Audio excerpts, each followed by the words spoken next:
Thank you. Mr. President, thank you very much. Thank you.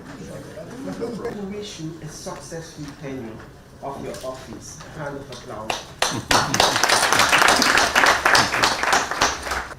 Let me take this opportunity to welcome you to the third meeting of the Committee of African Heads of States and Governments on Climate Change this year. As you well know, this gathering is being held less than 2 months ahead of COP27.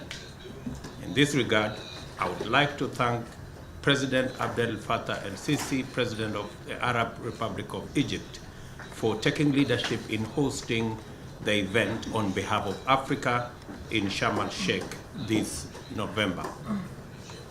The world is at a critical juncture, experiencing multiple crises simultaneously that pose an existential threat to people, planetary ecosystems, and shared prosperity.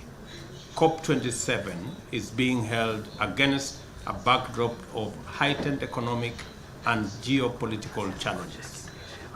We are all grappling with the effect and impact of COVID-19 pandemic, growing food insecurity, and energy crisis that is adversely affecting our people together with our economies. While these are important issues affecting the entire world, the greatest challenge that connects our world is climate change. Unfortunately, due to the many pressing concerns, COP27 has not been given the prominence it deserves. Excellencies, the recently released Intergovernmental Panel on Climate Change report confirmed that Africa is impacted more than other regions by climate change, despite our contribution of less than 4% of total emissions. This report further places Africa's adaptation annual needs at US dollars 86.5 billion by the year 2030.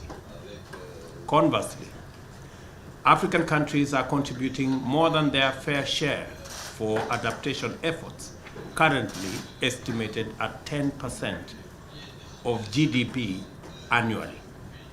It is my hope that we will, at the COP27, call for enhanced adaptation efforts, fulfillment, and implementation of pledges already made.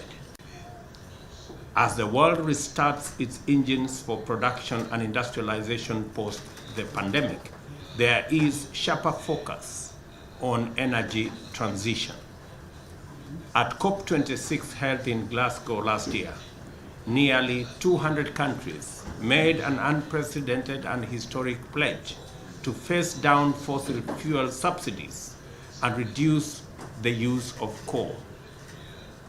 In light of this decision, African countries will need financial and technical support for a just transition to low carbon, clean technologies to drive our industrial and productive sectors such as agriculture, infrastructure development, and job creation. Finally, building resilience to address the multiple crises and risks while ensuring the impact of climate change on Africa remains high on the global political agenda and must remain a priority for CAHOS as we go to Sharm el-Sheikh in November. There being no objection, the CAHOS report that has just been read is hereby adopted. The outcome of this meeting will be presented in the next Africa Union's General Assembly in February 2023. In closing, Excellencies, distinguished guests, ladies and gentlemen, I thank all member states that joined this meeting in person or virtually, COP27 President-designate chairs of the AMCEN and AGN for their commitment to ensure that Africa has a common position for COP27. I also thank the Africa Union Commission and its able chair for convening this meeting and for effectively playing their role as mandated by the Assembly of States and governments. I once again reiterate our commitment to this process and will continue to provide guidance and leadership whenever called upon to ensure that we speak with one voice. Let us remember the vulnerable communities, ecosystems, and the future generations as we negotiate, because we are their voice. It is for this reason that I urge all countries, our young people, civil society organizations, and members of the media to actively participate in COP27 to amplify our voice. The meeting is now adjourned. Thank you, Excellency.